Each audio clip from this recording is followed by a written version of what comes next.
여러분은 후시미라는 동네를 아시나요? 아마도 수천 개의 붉은 토리가 끝없이 이어지는 후시미 이나리 신사를 떠올리시는 분들이 많으실 것 같습니다. 하지만 여러분이 만약 술을 좋아하신다면 그냥 지나칠 수 없는 유명한 동네가 조금 더 남쪽에 있습니다. 오늘은 교토의 사케 그리고 후시미에 대한 이야기입니다.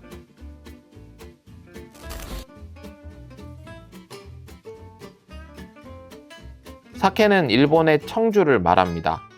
일본에서는 니혼슈라고 하죠.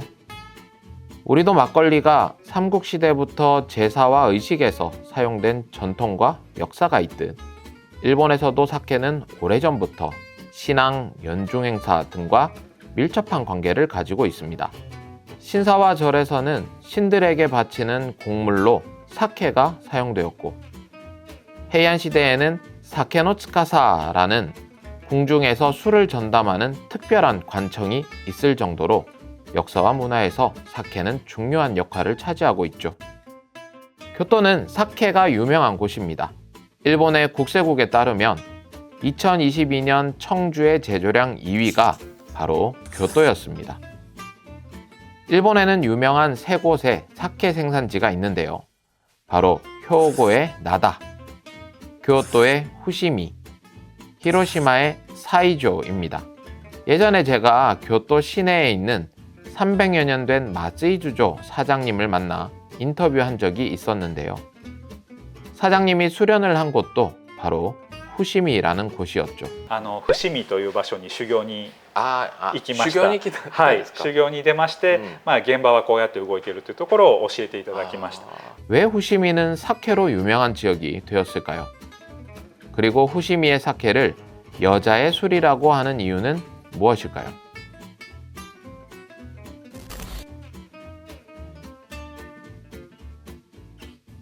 사실 후시미는 옛날 일본의 수도 역할을 할 정도로 매우 번성한 지역이었습니다. 아름다운 경치가 있어 헤이안 시대에는 왕실과 귀족들의 별장지가 있었던 곳이고요. 우리가 잘 아는 도요토미 히데요시가 만년에 후시미 성을 만들어 이 지역은 일본 권력의 중심에 있기도 했었습니다. 오다 노부나가와 도요토미 히데요시가 권력의 중심이었던 시대를 아즈치 모모야마 시대라고 하는데요. 여기서 모모야마가 후시미 성이 있었던 지역을 말합니다. 그때 만들어진 성을 중심으로 주변이 번성하기 시작했고 교통의 중심지로서 크게 발전하였는데요. 교토와 오사카를 잇는 게이안 전철에 후시미 모모야마 역에 내리면 바로 앞에 있는 오테스지 상점가가 바로 그 시기에 번성한 대표적인 장소입니다. 그리고 도시의 발전은 사케의 수요 증가로 이어졌고 이 지역에서 양조업이 본격적으로 발전하기 시작했습니다. 에도 시대는 사케의 번성기라고 할 수 있습니다. 특히 대도시가 등장하고 대중문화가 발전하면서 수요는 크게 늘었죠. 양조업의 기술도 눈부시게 성장했고요. 술을 만들 때 쌀과 물을 중요하게 여기기 시작한 것도 이때부터였습니다. 오사카와 교토, 고베에서 생산된 술들이 에도로 넘어가 다량으로 소비되는 시기였죠. 다만 후시미는 정부 정책에 따라 크게 부침을 겪기도 했는데요. 1600년대에서 1800년대까지 살아남은 양조장은 딱 2개밖에 없었다고 합니다. 그 중 하나가 우리나라에도 많이 수입되는 월계관입니다. 후시미가 지금과 같이 유명해진 것은 메이지 시대에 들어와서였습니다. 바로 도쿄에서 고베까지 연결되는 토카이도센이라는 철도가 놓여지면서였죠. 2, 3주 걸려서 배로 옮겼던 후시미의 술들이 하루 만에 운반 가능하게 되자 맛 좋은 후시미의 사케와 양조장들이 부활하기 시작했습니다.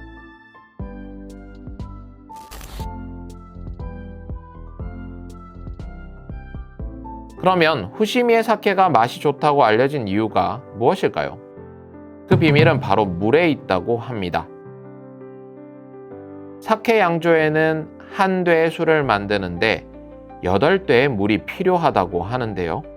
그만큼 양질의 물이 얼마나 풍부하게 있는가가 중요한 포인트가 되는 것이죠. 교토는 예로부터 지하수가 매우 풍부한 곳으로 알려져 있어서 두부, 술, 염색 등 물과 관련된 산업이 크게 발달했는데요. 그 중에서도 후시미는 물이 스며드는 곳이라는 뜻의 후스이라고도 불렸을 만큼 좋은 물이 풍부한 지역으로 알려져 있습니다. 모모야마 구릉을 통과한 맑고 차가운 물이 지하 깊숙이 수맥을 이루다가 산기슭 근처에서 용천수가 되어 솟아난다고 해요. 심지어 이곳의 물은 술 빚기에 적합한 중경수인데요.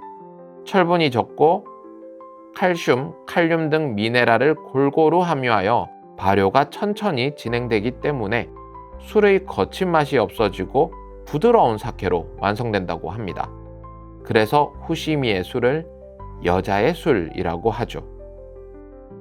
어떤 쌀을 쓸 것인가도 맛을 결정하는 데 매우 중요한데요. 제가 예전 영상에서 사케를 만들 때 사용되는 유명한 쌀로 효고현의 야마다 니시키, 니가타의 고야쿠 만고쿠를 알려드린 적이 있어요. 그런데 교토에도 유명한 쌀이 있습니다. 이와이라는 것인데요. 도정하기 쉽고 저단백질이며 술을 만들 때 매우 적합한 품종으로 알려져 있어요. 이와이는 1933년 교토에서 탄생했는데요. 우수한 양조용 쌀로서 높은 평가를 받았으나 전쟁으로 인해 재배가 중단되기도 했습니다. 뿐만 아니라 수확량이 적기 때문에 정책적으로 외면받기도 했어요. 하지만 후시미 양조조합이 부활에 힘써 1992년부터 다시 상품화되었습니다. 원료와의 궁합도 좋고 섬세하고 부드러우며 풍부한 맛을 내는 걸로 유명합니다. 교토의 사케가 모두 이와이를 사용하는 것은 아닙니다. 오히려 야마다 니시키와 같은 타 지역의 쌀을 이용하는 경우가 더 많을 거예요. 하지만 사케를 구입하실 때 교토 특유의 맛을 원한다면 이와이라는 품종을 사용하는 사케를 드셔보는 것도 괜찮을 것 같아요. 일반적으로 어떤 쌀을 사용했는지는 라벨에 적혀 있답니다. 한때는 아저씨의 술이라는 이미지가 강했던 사케지만 요즘은 상황이 많이 달라졌습니다. 맥주와 소주는 물론이고 위스키, 와인 등 다양한 주류와의 경쟁 속에서 사케도 트렌디한 변신을 꾀하고 있는데요. 우리나라에서도 다사이, 쿠보타 같은 브랜드들은 젊은 세대한테 인기를 끌고 있죠. 교토에 가시면 양조장에 한번 가보세요. 외국인 관광객에게 친절하고요. 특색 있는 곳이 많답니다. 제가 가본 곳은 교토 시내에 있는 마쓰이 주조와 후시미에 있는 월계관 사케 박물관인데요. 마쓰이 주조는 예약하고 가면 견학과 시음을 할 수 있고 월계관 사케 박물관도 역사와 더불어 시음이 가능합니다. 여러분이 가장 좋아하는 사케는 무엇인가요? 그리고 여러분이 가보신 양조장도 소개해 주시면 저도 한번 가보겠습니다. 저는 조선생이었습니다. 구독, 좋아요, 알람 설정 부탁드립니다.